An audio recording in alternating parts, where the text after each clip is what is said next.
Good afternoon, everyone. Welcome to another installment of Dwayne Allen Guitar Concepts. And we're going to do another lesson now that I'm going to put in the beginner category. This is going to just briefly discuss strumming patterns and strumming on the guitar, mostly acoustic type of playing, folk style playing that most beginning guitar students will do. So like when a new guitarist is learning guitar, they're going to be learning chords and learning some basic technique and things like that. And whenever I have my private students, I'm teaching them chords and everything, I try to get them into songs right away because, to be honest with you, every song is basically like a chord exercise, right? So instead of practicing some kind of chord exercise out of a book or whatever, you're much better off doing songs. So let's just talk about some of the basic strum patterns that you can do and talk a little bit about, ways to approach it and everything. So the most basic thing you could possibly do with any song is just down strums, okay? So one of the very first songs that I teach my beginning students is like Wild Thing, the famous 60s pop song. So it basically just goes...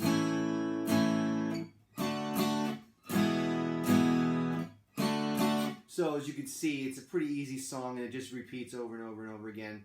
And all I'm doing is just down strums with this song. So, the big challenge usually with this song for a student is not really the strumming because there's not much to it. It's just down, down. But it's the switching of the chords, okay?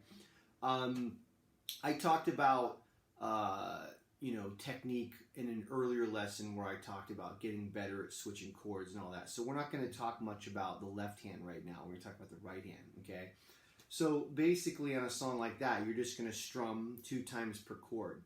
Now, one thing that you may be noticing that I'm doing is I'm playing 2 strums and then I'm muting it with my palm. That's a big part of playing the guitar and strumming, where you're able to control the sound when it begins and when it ends. You're going to do a lot of muting with your palm. So you're going to go strum, strum, mute, strum, strum, strum, strum, mute, strum, strum. So it's that kind of a thing, okay?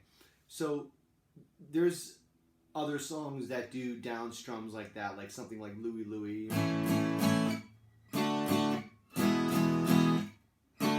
Okay. I don't teach a lot of songs with just the pure down strums like that because there's not that many. Most of them have a little bit more sophisticated strum than that. So those are the first 2 that I might give someone just to get started, just to get going, and then we kind of go from there. The next strumming pattern that I talk about with my students, because it's used in like thousands and thousands of songs, and it's so popular that I have the very creative name that I call it the pattern. It's just a lame name, but it's what I call it. And the pattern goes like this. Down, down, up, down, up. Okay? So the pattern basically takes up a measure. So it's 1, 2, 3, 4. So if you get through the pattern with a chord, you're taking up 1 measure of 4, 4.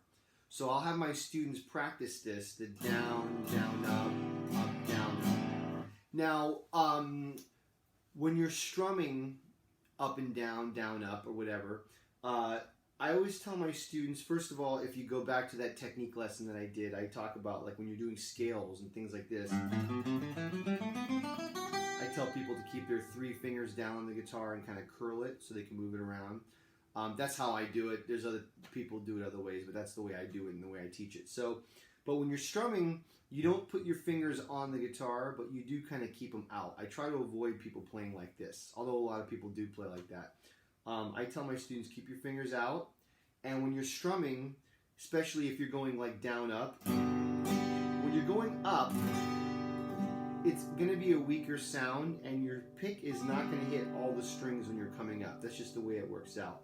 And it actually is okay, because some people try to have, when you're going down, you hit all the strings, and then some people try to hit all the strings going up like this, but that makes your hand go like this too much. You want your hand just to be like this, okay? So basically, so when you're strumming up, it's kind of this way. I always tell them, people think down and then up, right? So it's like a pendulum. And when you're going down, you're kind of hitting all the strings, but when you're going up, you're missing a few, and that's okay, because the up strum is going to be weaker anyway. So on something like the pattern, you're just going to go down, down, up, down, up. So I'm keeping my 3 fingers out, and my wrist is really relaxed. Some people, a lot of my beginning students, they'll grip the pick really hard and tight, and they go, this sounds terrible like that. So I tell people, make sure your wrist is really relaxed, and don't grip the pick too hard. Grip it very, very light and soft. Like I can just take it out like that, no problem, right? So very soft, very light grip. Okay. The guitar is very sensitive. If you grip it too hard, hit it too hard, it's just going to sound harsh. So what I would do is you practice the down, down, up, down, up, without any chords, just open strings. And those 2 ups in a row kind of get confusing to people. So like down, down, up, down, up. And that pattern is used in thousands of songs. Like one of the beginning songs I teach is Brown Eyed Girl by Van Morrison. And you're just going down, down, up, down, up, down, down, up, up, down, up. And if you're good at that, you can play thousands of songs just with that pattern.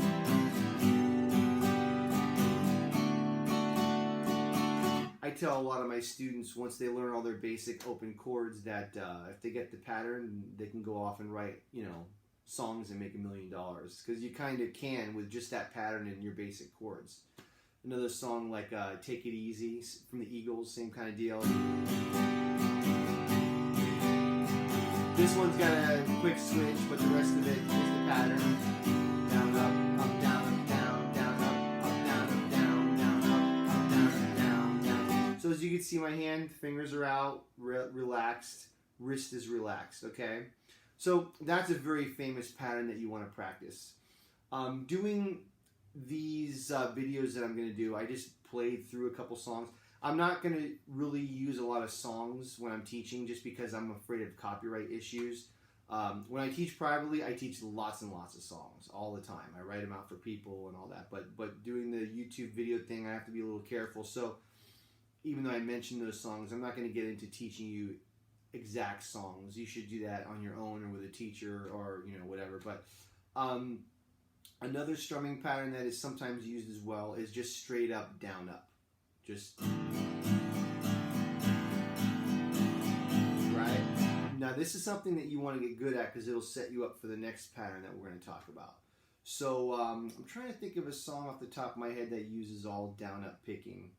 I'm blanking out right now, but you could just take any kind of chord progression, just down, up, down, up, down, up, down, up, down, up. But it's got to be relaxed.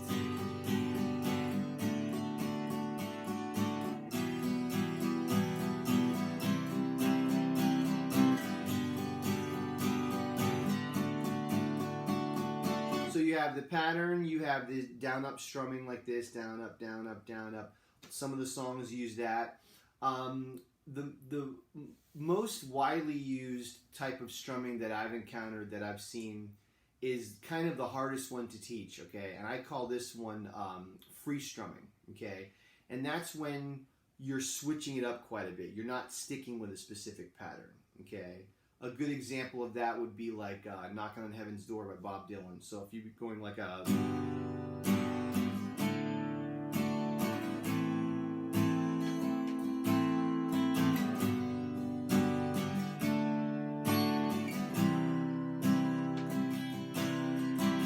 that kind of a thing, right? So if you work on free strumming, a couple things to keep in mind, okay? The way I teach it really when I play with my students is I just kind of play with them. I just do it, and I tell them to play with me and try to emulate what I'm doing, and that seems to work better than me just talking all the time. But basically, the idea with free strumming is that if this is the beat, you're almost... There's different ways to approach it, but I tell people to practice strumming light 16th notes. That's 4 strums per beat. So, right, but very relaxed. You got to work on relaxed wrist, relax holding the pick, very light. Now, when you're doing that, when you're doing free strumming, you're gonna have little rests in there. So if I'm going.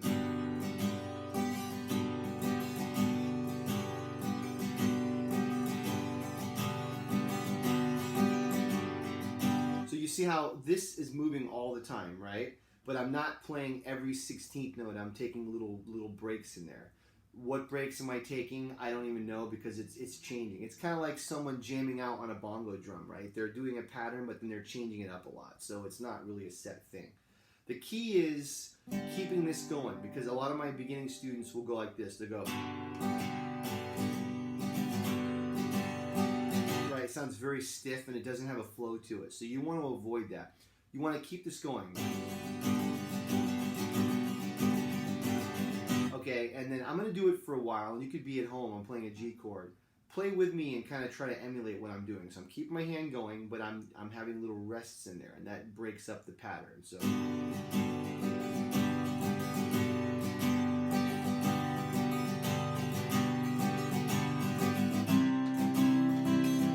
chord, G,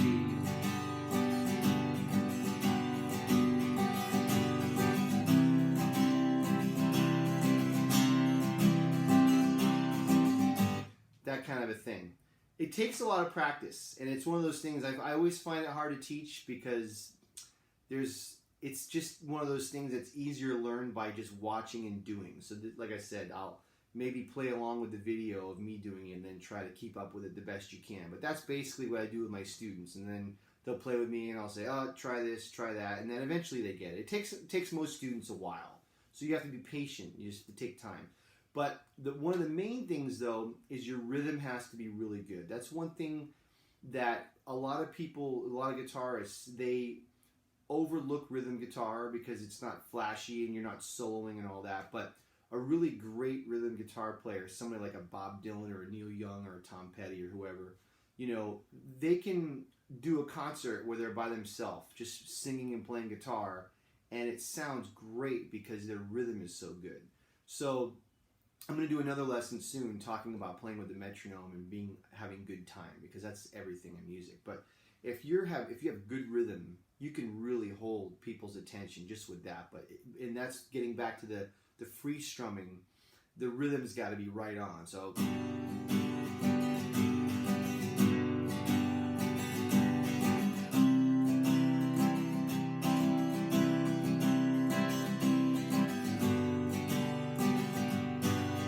it's gotta be boom, boom, boom, right? If it's weak, like, it doesn't work. So it's gotta be right on, okay? So on a tune like Knocking on Heaven's Door, the G goes G, D, A minor, and then G, D, C, okay? So the G and the D are only 2 beats apiece. So it's like G and D in one measure of 4/4. So when you do that, you can break this song down to be simpler. So down, down, down, up, and then the D is down, down, down, up. So it's kind of like 1, 2, and 3, 4, and then the A minor is 1, 2, and 3, 4, and Now that's the simple way of doing it, right? And then again, down, down, down, up, down, down, down, up, and then the C chord, down, down, down, up, down, down, down, up, right? You can play it like that and it'll work. If you play with the recording, it'll work like that. But when you're doing that one measure of the A minor or the C, you're going to do more filling in with open strumming. So that's where it gets a little bit trickier. So it's kind of like this.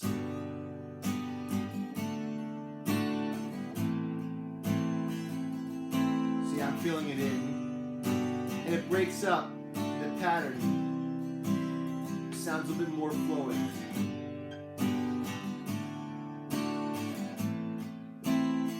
And even when I'm doing the switching, I'm filling in a little bit kind of later on, you can really break it up.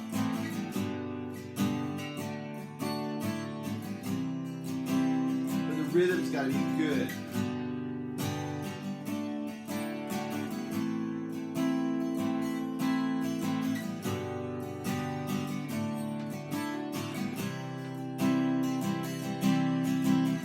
So these are just some basic little ideas on strumming patterns and stuff.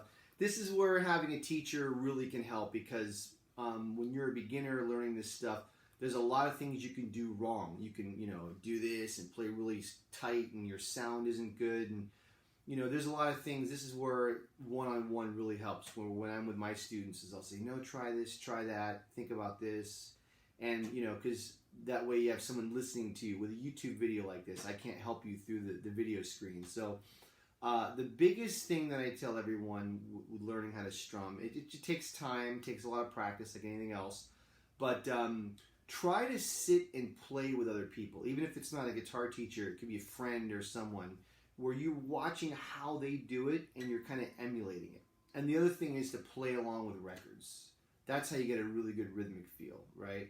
Whenever you learn any song, always play with the recording. So let's say you're learning Brown Eyed Girl, you're learning Knocking on Heaven's Door. Once you get it down at your own tempo, try to practice it up to where you can play to the recording. And play to the recording as much as you can, because that's where you develop a good groove and a good feel. Groove and feel cannot be learned out of a book. Okay, you can get it off of records, and then you also get it by playing with other people and doing gigs and all that. But records is a great place to start. So any song that you learn, try to learn the correct strumming pattern. Try to get it as close to the recording as possible, and then play with the recording. That's the key. Okay, so I hope you guys got something out of it. I hope you enjoyed the lesson. If there's anything, comments or questions, listen down below. If you enjoyed the lesson, please hit subscribe, and we'll see you next time. Have a good one.